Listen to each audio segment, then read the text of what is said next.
Next week marks the, can you believe it, 47th anniversary of the break-in at the Watergate Hotel in Washington, D.C. Well, that burglary led to the biggest political scandal in U.S. history, bringing down the presidency of Richard Nixon. A Sioux Falls woman was in the courtroom as some of the high-profile Watergate defendants first appeared before a judge.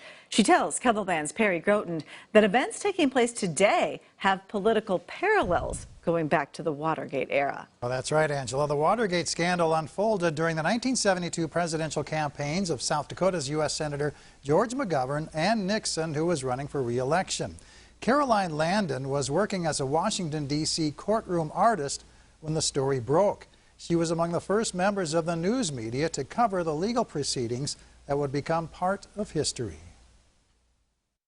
Caroline Landon's artwork provided TV audiences with their first look at the Watergate defendants back in 1972.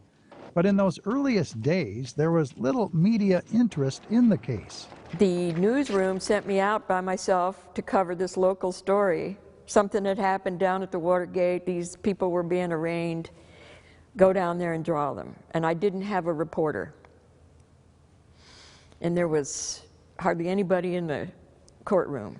But all that changed as soon as the size and scope of the Watergate break-in and the cover-up to follow became more apparent. And I had a press pass, so I was able to be in the press room in the courthouse and everything. And, you know, it went from a couple of people in there typing to filled up, you know, and then we were moved to a bigger room. At times, Landon would even exchange pleasantries with one of the main Watergate conspirators, G. Gordon Liddy, who eventually went to prison. And I was pregnant at the time, so I always wanted to know how I was doing and, you know, that sort of thing. So, you know, he was being a gentleman with me. Landon says it took the Russia investigation into the Trump campaign to rekindle vivid memories for her of the Watergate era.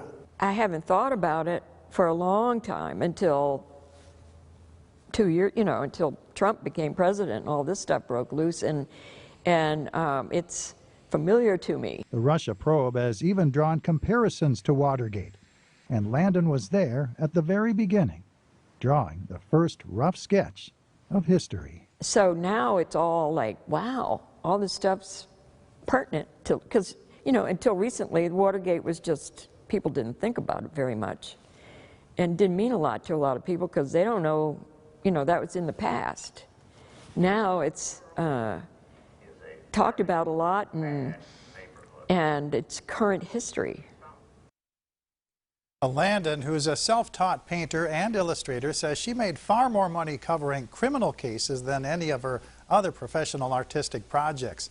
She's always thought that cameras would have been allowed inside of federal courtrooms by now, but she says as long as cameras are banned in federal courthouses, there will always be a market for courtroom artists. Now, Landon has an exhibit of her own other works of art on display at the Center for Western Studies in Sioux Falls.